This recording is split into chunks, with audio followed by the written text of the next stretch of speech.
Hello and welcome to the Villa Park podcast. It's me, Rich, and I'm back with another transfer talk roundup show. Yes, we're still doing them because the transfer window slams shut on Monday night, and we've got a hell of a special Monday night live deadline day special for you. But hit that like button, hit the subscribe button, and help us continue to grow. The support has been absolutely immense this past month on the channel. We've gone way past 5,000. We're heading to 6,000 at a rate of knots on the road to 10K. So continue to help us, like, subscribe, and get your comments in. Now, here we go, in the words of Fabrizio Romano. There he is. Courtesy of at Sam C Reports, Marcus Rashford signing the contract there with Monchi, the loan deal with the option to buy of around about 40 million. Aston Villa contributing around, if reports to be released, 60 to 75% of his wages. Obviously, they'll have factored in the cost of that over the 5-month period that it'll be on loan for us and kind of affecting that into the loan fee as well. But look, exciting signing and what he will bring in terms of global stage. Yes, we've talked about the Coutinho side of things. We've talked about all that kind of stuff. But what this does is it probably catapults Villa again onto a different level. You know, the shirt sales, the commercial value, everything like that will be factored into how much, weighing up in terms of the cost and then the benefit of what he brings in. That's before the ability of the player. That's before the explosive pace of the player. That's before what we need in terms of pace in behind and threat in terms of our play. And also where we are now in the footballing stage. He's leaving Manchester United, where he needed a fresh start. He needed a fresh club. He's going to a club that is going places with a fantastic manager that are in the Champions League, that have qualified for the last 16 by right, that are still in the race for a European spot. I won't say Champions League spot at the moment because I'm still fuming from that result yesterday. But he's leaving a Manchester United that have just lost today, i.e. Sunday against Crystal Palace, languishing in around 14th, 15th place in the league, and are going nowhere with a manager who is struggling at the moment, who's just come into the club. I'm sure he will do well. I'm sure he's the right person. But by every account, Marcus Rashford needs a fresh start.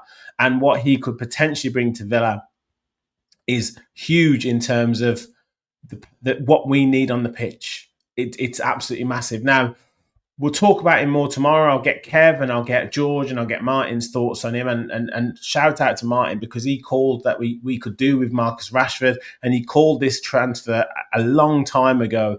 So shout out to him for predicting this one right. But we're talking about a guy who's got 60 caps for England, has scored 17 goals and 287, I believe this is league appearances for Manchester United since 2015, and scored 87 goals. Now, in terms of his SOFA score ratings, we know he had a bad season last season and didn't contribute too much. But in terms of his best season of recent times, with the 22-23 season, and he started 32 games in the Premier League and featured 35 times, scoring 17 goals. He missed a lot of chances. Now, we prepared for that. We already have a player who misses a lot of chances, but he missed 22 big chances, scored 17 goals. So, look, he knows where the goal is. He knows how to score goals. 11 with his right foot, 3 with his left, and 3 with his head. 2 from outside the box, 15 from inside the box. He assisted in 5 goals as well and created 5 big chances. Now, if he gets anywhere near that form for Aston Villa and that explosiveness, he will be a phenomenal signing for us for these next 5 months and give us a hell of a kickstart in terms of the season that we need. Now, this season in the Premier League, he's played 15 games and started 12. He's scored 4 goals. He's missed 2 big chances, 1 with his left foot, 3 with his right, and he's assisted 1 goal and created 4 big chances. So in a season where Manchester United have done terribly, he's still scored 4 goals and contributed 1, and he's hardly really played. He wouldn't have known him to have played too much. Now, his stats aren't very good, I will say that, and it's a time for him to try and rekindle some of that ability and some of that pace that he had and some of that desire that he had before. Now, whatever's gone on at Manchester United, and in terms of my opinion with Aston Villa, he still has a lot of work to do. He's got to rekindle his career. The gauntlet has been laid down to Marcus Rashford. He's chosen Aston Villa over probably a number of other clubs that he could have signed. He sees the project, as a lot of people want to call it. He sees it as a fresh start for him. He sees it as somewhere where he can be away from the glare of the spotlight a little bit. Because if he'd have gone to Arsenal, I guess the real pressure would have been on him. Or if he'd have gone to, I don't know, I don't think Liverpool would have gone, or a Chelsea or someone like that, then he would have still been under massive scrutiny. Whereas at Aston Villa, he can inspire us to do something. So the gauntlet has been laid down to Marcus Rashford, and he has to really now show what he can do and really rekindle that, because he could launch us into a Champions League spot, and he could really help us to go far in that competition. He could also really help us to go far in the FA Cup, because that is a huge trophy and something that Aston Villa fans will absolutely, he would go down in legendary status with Aston Villa fans if he could fire us to an FA Cup victory. And next week against Tottenham could be an ideal start for him to really show what he can do. So, look, I'm sure it'll get announced first thing in the morning and he will be with us. And it's really exciting. And I can see the shirts flying off the shelves with Rashford, whatever number he is, 9 or 10 on the back. And yeah, we will support him. Like I say, the gauntlet's been thrown down. I'm not 100% on it, because I want to see what he can produce on the pitch, and I don't want it to be a flash in the pan. But if he can get anywhere near sort of 7 to 8 goals in the Premier League in this period of time, he will certainly catapult us up the league. Another player who's coming in, no, not Kylian Mbappe, Marco Asensio. He is coming in on a loan, and I imagine that he's completed his medical, or he's in the process of completing his medical, and he will be joining Aston Villa as well. Now, we've talked about him before, and I can really see the appeal of Marcus Rashford and what he can bring. I can't quite see Marco Asensio. Obviously, he's got star quality. Obviously, he's got amazing technique. Maybe that's the reason. But in terms of playing right wing or striker, who is he going to replace? Where is he going to come in? Is he going to play off Ollie Watkins? Is he going to play instead of Ollie Watkins? Is he going to play off the right instead of Leon Bailey or Daniel Marlon? Has he got blistering pace? And we know he's got ability. Has he got the ability to play the ball, to find little spaces like a Joao Felix? I don't know. You guys have to let me know your thoughts in the comments, because I'm struggling to see where he fits in. He seems more like the Philippe Coutinho type signing than the Marcus Rashford does. I can see what Marcus Rashford can do. I can see where he will fit in. I'm yet to see where Marco Asensio fits in. Will he be a different player to Morgan Rogers when Morgan Rogers needs to come off or Morgan Rogers needs a rest? Will he do that? Will he be, if Jacob Ramsey isn't firing, will he come on that sense? Will he come on sort of half an hour to go and sort of control possession, set the tempo, maybe get us a set piece? You guys let me know your thoughts. However, of course, when he signs for Villa, and to sign players of this caliber shows what the level of ability we are, where we are in the league. It's all great. It's all good. But I would imagine that this will purely be a loan. I think the Rashford one could well turn into a full signing, depending on how we can deal with the wages and if he drops his wage demands. But the Asensio one seems to me like just a straight loan. Now, where are we at with a centre-back? Because this is getting desperate stations. And we've actually seen now that Aston Villa may not actually sign a centre-back if we can't sign the one that we want. We don't want to just sign a body. Now, in principle, I agree with that. But why did we sell Diego Carlos? Why did we not keep him? Yes, Unai Emery says he wanted to stay, but we could have kept him and he would have been playing right now. We've got Tyrone Mings injured. We know even if he comes back fit, how long can he stay fit for? How many games can he play in a row? We're talking 3 to 4 weeks at best for Pau Torres. And then how will he be fully fit in time? So then we're dropping Boubacar Kamara into that position. We've just sent Sil Swinkles out on loan to Bristol Rovers. We lose the ability of Kamara in midfield by putting him into that defensive position. We were just getting set with Kamara and Onana as that midfield, that defensive midfield structure. And now we've messed it all up again, and we're going to have to rekindle that again.